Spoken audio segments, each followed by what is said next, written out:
25 अगस्त 2015 की दोपहर मंगोलपुरी फ्लाईओवर पर रोज की तरह गाड़ियों की कतारें रेंग रही थी। उसी शोर और धूप के बीच दिल्ली पुलिस की एक जेल वैन तेजी से आगे बढ़ रही थी। वैन के अंदर 9 कैदी थे जो रोहिणी कोर्ट में पेशी देकर लौट रहे थे। बाहर से यह बस एक सरकारी गाड़ी लगती थी, लेकिन इसके भीतर अपराध की 2 ऐसी दुनिया बंद थीं जो एक दूसरे को जिंदा नहीं छोड़ना चाहती थी। एक तरफ दिल्ली के नए उभरते गैंग का चेहरा नीरज बवाना अपने 6 खतरनाक साथियों के साथ बैठा था, और दूसरी तरफ उसके कट्टर दुश्मन नीतू दाबोदिया गैंग का नया सरगना पारस विक्रम, साथ में उसका भरोसेमंद साथी प्रदीप भोला। किस्मत का अजीब मजाक था, दोनों दुश्मन एक ही लोहे के पिंजरे में कैद थे। वैन अभी कोर्ट परिसर से निकली ही थी कि अंदर का माहौल बदल गया। खामोशी ऐसी थी जैसे हवा भी सांस रोककर बैठी हो। नीरज के चेहरे पर कोई घबराहट नहीं थी, बस आंखों में जमी हुई नफरत थी। उसके एक आदमी ने धीमी आवाज में कहा, आज हिसाब पूरा होगा। सामने बैठे पारस ने तंज कसा, जेल की गाड़ी में भी गुंडागर्दी? बात बहस में बदली, और बहस ने पलक झपकते ही वह रूप ले लिया जिसे रोकना किसी के बस में नहीं था। किसी के पास हथियार नहीं थे, लेकिन नीयत हथियारों से कहीं ज्यादा खतरनाक थी। नीरज और उसके लोग दोनों दुश्मनों पर टूट पड़े। किसी ने गला दबाया, किसी ने मुक्के बरसाए, कोई पूरे वजन से शरीर पर कूद गया। पारस चीखते हुए बोला, पुलिस है बाहर, पागल हो गए हो क्या? जवाब में सिर्फ घूंसे पड़े। महज 10 मिनट में वैन का वह हिस्सा सांसें थाम चुका था। अंदर सन्नाटा था, ऐसा सन्नाटा जो मौत के बाद आता है। बाहर पुलिस बेबस खड़ी थी। दरवाजा खोलना भीड़ की वजह से नामुमकिन था, और अंदर जो हो रहा था उसे रोकने का कोई तरीका नहीं था। ट्रैफिक जाम हुआ तो बाहर खड़े लोग उग्र हो गए। पत्थर चले, किसी ने आग लगाने की कोशिश की। ड्राइवर ने कांपते हाथों से स्टीयरिंग मोड़ी और वैन को सीधे महावीर अस्पताल की तरफ दौड़ा दिया। लेकिन अस्पताल पहुंचने से पहले ही खेल खत्म हो चुका था। डॉक्टरों ने बस इतना कहा, अब कुछ नहीं किया जा सकता। पारस विक्रम और प्रदीप भोला की कहानी वहीं थम गई। यह महज गैंगवार नहीं था, यह एक ऐलान था तिहाड़ की सलाखों के पीछे बैठे उस शख्स की तरफ से जिसकी बादशाहत दीवारों से नहीं, खौफ से चलती थी। उस दिन दिल्ली ने देखा कि कैसे एक जेल वैन भी किसी गैंगस्टर का तख्त बन सकती है, और कैसे खून किसी को ताज पहना देता है। उसी दिन अंडरवर्ल्ड में एक नया नाम, एक नई दहशत जन्म ले चुकी थी, नीरज सहरावत उर्फ नीरज बवाना। अब कहानी को पीछे ले चलते हैं, वहां जहां सब कुछ शुरू हुआ। दिल्ली की भागदौड़ से दूर बवाना गांव की शांत गलियों में एक साधारण सा लड़का बड़ा हो रहा था। नाम था नीरज सहरावत। बाहर से आम, लेकिन भीतर कुछ ऐसा सुलग रहा था जो वक्त आने पर शहर को हिला देने वाला था। उसके पिता प्रेम सिंह डीटीसी बस में कंडक्टर थे, टिकट काटकर घर चलाते थे। महीने का आखिरी हफ्ता घर में हमेशा तंगी और तनाव लेकर आता था। नीरज ने बचपन में ही समझ लिया था कि गरीबी इंसान को झुकना सिखा देती है, और उसने खुद से कहा था, मैं झुकने वालों में से नहीं हूं। जैसे जैसे उम्र बढ़ी, सपने भी बड़े होते चले गए। स्कूल की किताबें पीछे छूट गईं और उसके दिमाग में जुर्म की कहानियां बसने लगीं। खासकर दाऊद इब्राहिम की दास्तानें उसे खींचती थीं। वह दोस्तों से कहता, एक दिन दिल्ली भी अपना दाऊद देखेगी। उसी ख्वाहिश में उसने अपनी पहचान बदली, नीरज सहरावत से नीरज बवाना। गांव का नाम उसने अपनी ढाल बना लिया। लोग उसे आवारा समझते थे, लेकिन उसके अंदर आग धीरे धीरे रास्ता तलाश रही थी। छोटे झगड़े, फिर चोरी, फिर रंगदारी, जुर्म की सीढ़ियां उसने तेजी से चढ़ी। 19 साल की उम्र में पहली बार पुलिस ने उसे पकड़ा। किसी ने सोचा था कि जेल उसे तोड़ देगी, लेकिन वहां से वह और सख्त होकर निकला। बाहर आते ही उसने अपना गैंग खड़ा किया, और उसकी नजर उन लोगों पर टिक गई जिनकी जेबें मोटी थीं। कारोबारी, फैक्ट्री मालिक, प्रॉपर्टी डीलर। फिर आया 2012, जब उसने हदें पार कर दी। नरेला विधानसभा के मौजूदा विधायक जसवंत राणा के फोन पर उसकी आवाज गूंजी, 50 लाख चाहिए, वरना अंजाम सोच लीजिए। एक विधायक को खुली धमकी। यह सिर्फ पैसे की मांग नहीं थी, यह खौफ का ऐलान था। उस एक कॉल ने नीरज को गली के लड़के से उठाकर दिल्ली के बड़े गैंगस्टरों की कतार में खड़ा कर दिया। इसके बाद बवाना इंडस्ट्रियल एरिया में शाम ढलते ही कारोबारियों की धड़कनें तेज हो जाती थी। हर फोन की घंटी डर लेकर आती थी। लेकिन दिल्ली पर राज करना आसान नहीं था। वहां पहले से एक नाम गूंज रहा था, नीतू दाबोदिया, अपने वक्त का सबसे चालाक और बेरहम गैंगस्टर। नीरज ने टकराव से पहले सोचा। उसने खुद से कहा, अकेले भिड़ना बेवकूफी है। और फिर वह नीतू की परछाई बन गया, उसका दाहिना हाथ। यहीं से उस रास्ते की नींव पड़ी जो आगे चलकर दिल्ली को खून और खौफ की नई कहानी देने वाला था। जब जब नीतू जेल के भीतर होता, बाहर की पूरी दुनिया नीरज ही संभालता था। वसूली के फोन, धमकियों की भाषा, पैसों के सौदे, सब कुछ उसी के इशारों पर चलता। नीरज चुपचाप हर चाल सीख रहा था, हर दांव समझ रहा था, जैसे कोई शागिर्द अपने उस्ताद की हर कमजोरी नोट कर रहा हो। लेकिन सत्ता की दुनिया में सीखने वाला एक दिन खुद हुक्म चलाने का सपना देखने लगता है। नीरज के भीतर भी वही ख्वाहिश सिर उठाने लगी। उसने नीतू को हिस्सा देना बंद कर दिया और साफ शब्दों में कहलवा दिया, अब मैं किसी का माताहत नहीं हूं। दिल्ली के आसमान के नीचे अब दो ताज बनने की कोशिश हो रही थी और दोनों को अच्छी तरह मालूम था कि आखिर में ताज सिर्फ एक ही के सिर पर टिकेगा। हवा में दुश्मनी की बू फैल चुकी थी। बस आग लगाने के लिए एक चिंगारी चाहिए थी। वह चिंगारी बना सोनू पंडित। कभी वही सोनू नीरज का सबसे भरोसेमंद आदमी हुआ करता था। नीतू को शक हुआ कि सोनू दो नावों पर पैर रखे हुए है और खबरें नीरज तक पहुंचा रहा है। शक ने शक्ल बदली और 2012 में नीतू के आदमियों ने सोनू को उसके गांव से उठा लिया। उसे एक सुनसान ट्यूबवेल पर ले जाया गया जहां दूर दूर तक कोई नहीं था। वहां सोनू ने रहम की गुहार लगाई, भाई गलती हो गई हो तो बता दो। लेकिन जवाब में सिर्फ लाठियां पड़ी। उसे इतनी बेरहमी से पीटा गया कि उसकी आवाजें अंधेरे में दबकर रह गईं। आखिर में उसका गला घोंट दिया गया। मगर दरिंदगी यही नहीं रुकी। लाश को करनाल के जंगल में ले जाकर पेट्रोल डाला गया और आग के हवाले कर दिया गया ताकि न पहचान बचे न कोई निशान। उसी पल दिल्ली के अंडरवर्ल्ड में दो गैंगों के बीच ऐसी दुश्मनी बोई गई जिसकी फसल आने वाले कई सालों तक खून से सींची जाती रही। जब सोनू पंडित की जली हुई लाश की खबर नीरज बवाना तक पहुंची तो उसके अंदर कुछ टूट गया। उसने धीमी आवाज में बस इतना कहा, अब यह मेरा मामला है। उस वक्त यह लड़ाई गली मोहल्ले की गैंगवार नहीं रही थी। यह नीरज के दिल में धधकती निजी जंग बन चुकी थी।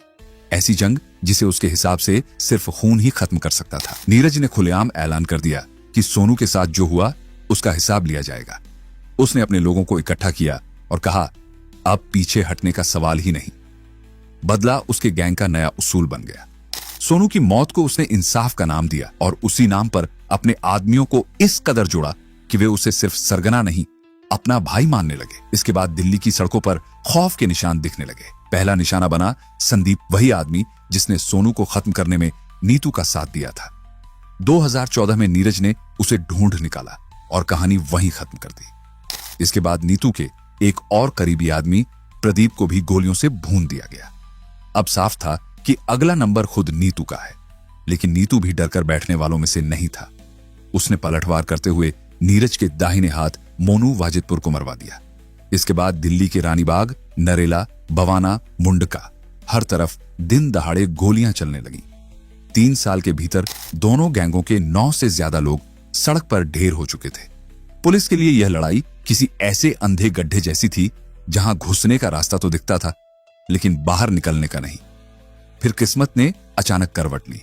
अक्टूबर 2013 में दिल्ली पुलिस की स्पेशल सेल ने एक मुठभेड़ में नीतू दाबोदिया को मार गिराया। नीतू के गिरते ही अंडरवर्ल्ड का सिंहासन खाली हो गया। उसी वक्त नीरज पैरोल पर था। जैसे ही उसे खबर मिली उसने कोर्ट लौटने के बजाय गायब होना चुना। उसने कहा, ऐसा मौका बार बार नहीं मिलता। पैरोल जंप करके वह फरार हो गया। बाहर आते ही उसने बिखरे हुए अपने लोगों को फिर से जोड़ा और देखते ही देखते दिल्ली का नया बेताज बादशाह बन बैठा। अब खेल उसके हाथ में था और पूरा शहर यह समझ चुका था कि ताज पहनने वाला खिलाड़ी सामने खड़ा है। नीरज सिर्फ गोलियां चलाने वाला सरगना नहीं था, उसका असली खेल दिमाग का था। जहां नीतू पुलिस से सीधे टकराने में यकीन रखता था, वहीं नीरज ने बहुत पहले समझ लिया था कि दिल्ली पर राज बंदूक से नहीं, दिमाग से किया जाता है। उसने सियासत को अपनी ढाल बनाया और अपने मामा पूर्व विधायक रणबीर शौकीन को राजनीतिक कवच बना लिया। चुनावों में करोड़ों रुपए झोंक दिए गए। यह पैसा न किसी नौकरी से आया था न किसी कारोबार से। यह फिरौती, बिचौलियों की रंगदारी और जमीनों के कब्जे से निकला था।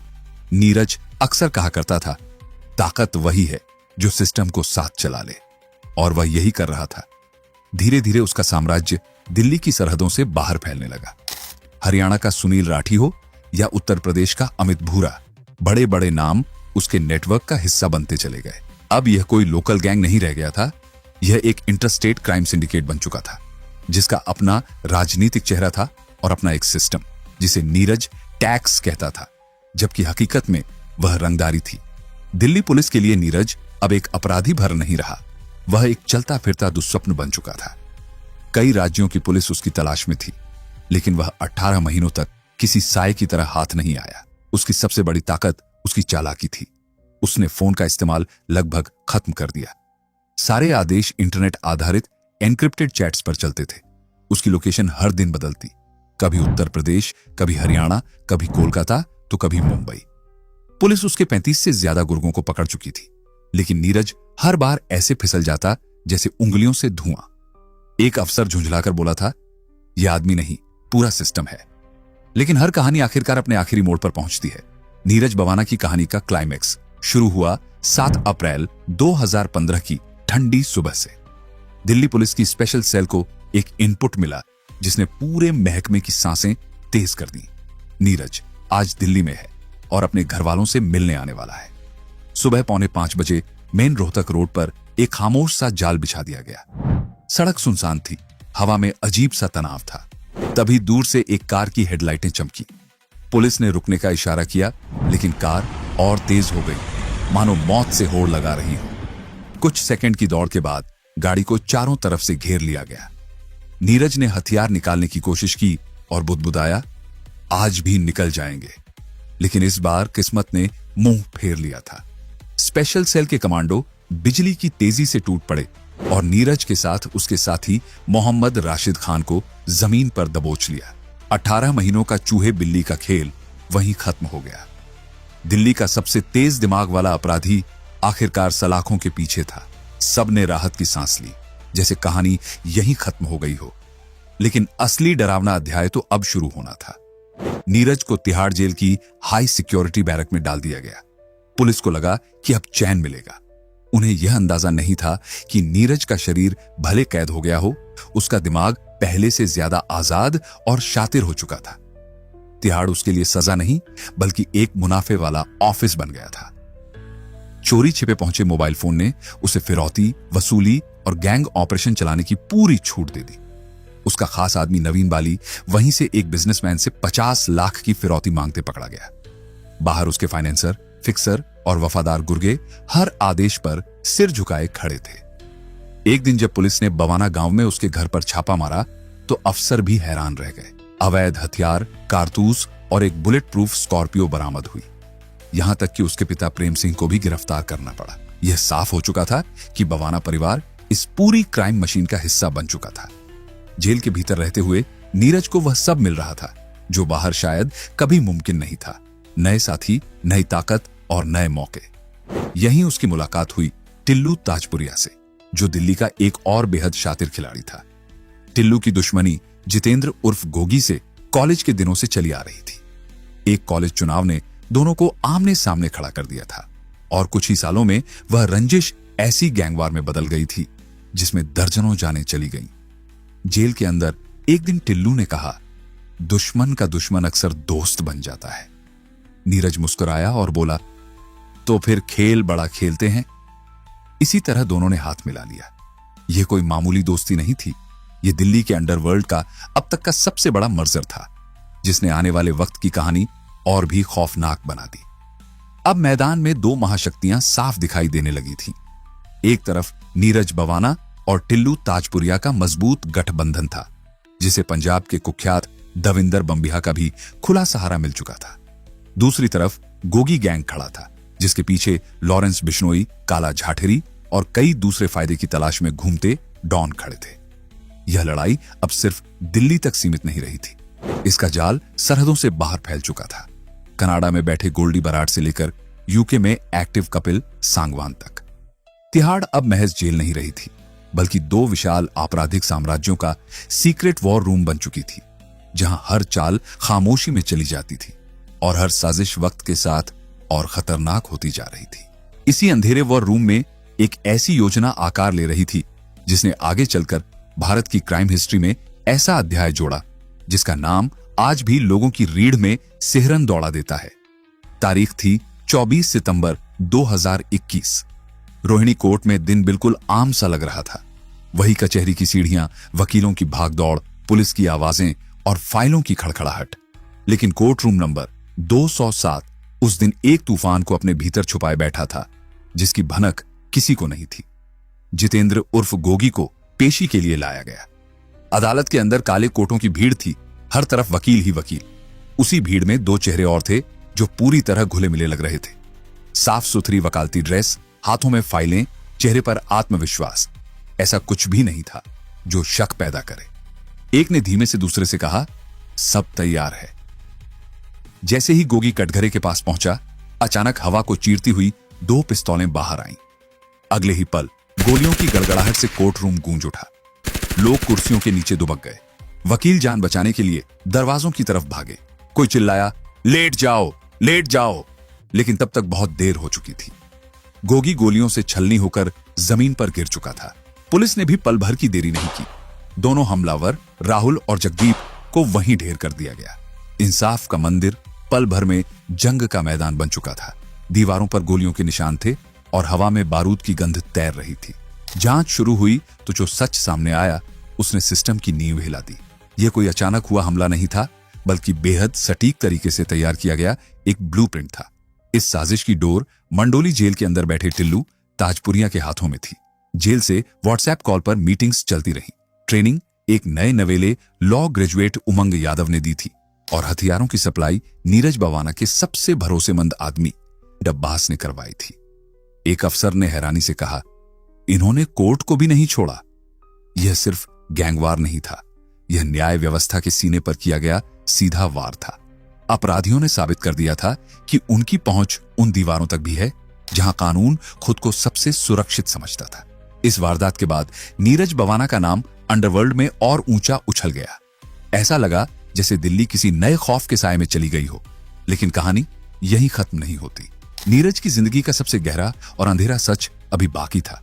खून, साजिश और गैंगवार के इस शोर के बीच उसकी जिंदगी में एक ऐसा कोना भी था जिसके बारे में बहुत कम लोग जानते थे, और वह था उसका प्रेम। एक ऐसा पहलू जो इस बेरहम कहानी को और भी जटिल बना देने वाला था। नीरज ने अपनी जिंदगी में एक लड़की से प्रेम विवाह किया था। उस रिश्ते में दिखावे का कुछ नहीं था, बस भरोसा था। लेकिन जेल में रहते हुए एक दिन उसे खबर मिली कि उसकी पत्नी गंभीर बीमारी से जूझ रही है और तुरंत ऑपरेशन करना जरूरी है। कानूनी प्रक्रिया ऐसी थी कि डॉक्टरों को आगे बढ़ने के लिए उसी के दस्तखत चाहिए थे। कोर्ट ने भारी सुरक्षा के बीच उसे सिर्फ 6 घंटे की कस्टडी पैरोल दी।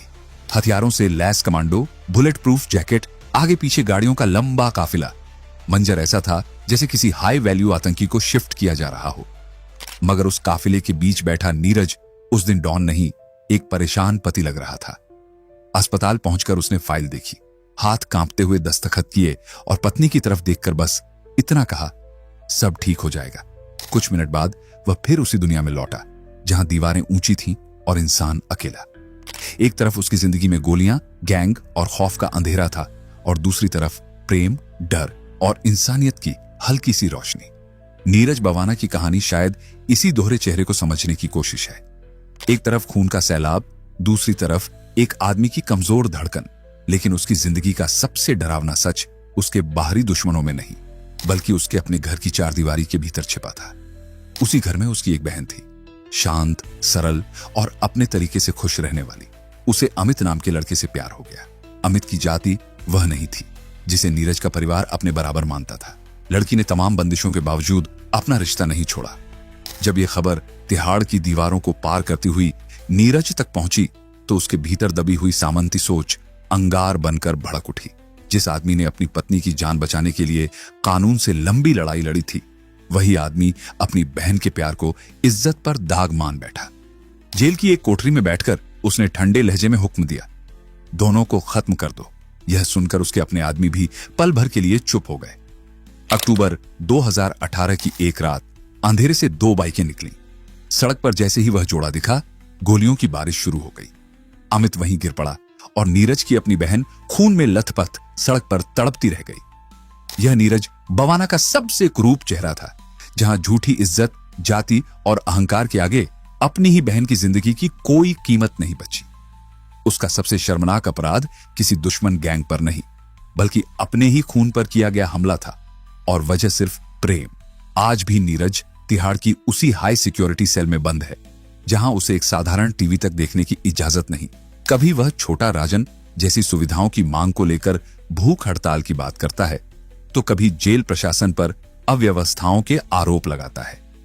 जब भी किसी मेडिकल इमरजेंसी में उसे अस्पताल ले जाया जाता है, सुरक्षा का घेरा ऐसा होता है कि देखने वालों को लगता है जैसे किसी विदेशी राष्ट्रपति को एस्कॉर्ट किया जा रहा हो। लेकिन सलाखों के बाहर उसका साम्राज्य अब भी सांस ले रहा है। पुलिस छापे मारती है, करोड़ों का कैश और बुलेट प्रूफ गाड़ियां जब्त होती हैं, दर्जनों गुर्गे पकड़े जाते हैं। फिर भी कुछ ही हफ्तों में नेटवर्क दोबारा खड़ा हो जाता है। नए लड़के जुड़ते रहते हैं, नए दुश्मन पैदा होते रहते हैं। आजकल हिमांशु भाऊ नाम का उभरता गैंगस्टर उसके बनाए खौफ को चुनौती दे रहा है। नीरज बवाना भले ही तिहाड़ की 6 बाई 8 फुट की कोठरी में कसकर बंद हो, लेकिन उसका डर उन दीवारों से बाहर बहता रहता है। वह खौफ, वह नेटवर्क, वह काला साया आज भी दिल्ली एनसीआर की हवा में घूम रहा है। यह कहानी साबित करती है कि इंसान को तो कैद किया जा सकता है, लेकिन उसके बनाए हुए आतंक के साए को नहीं। यह उस राक्षस की दास्तान है जो खुद सलाखों के पीछे है, मगर उसका डर हर गली, हर शहर और हर सिस्टम में आज भी जिंदा है। तो यह थी कहानी दिल्ली के कुख्यात गैंगस्टर नीरज बवाना की। अब आप कमेंट में बताइए, आपके हिसाब से दिल्ली का सबसे खतरनाक गैंगस्टर कौन है, नीरज बवाना या लॉरेंस बिश्नोई? रिवीलिंग आइज, जहां हर कहानी की परतें खुलती हैं और सच किसी न किसी रूप में सामने आ ही जाता है।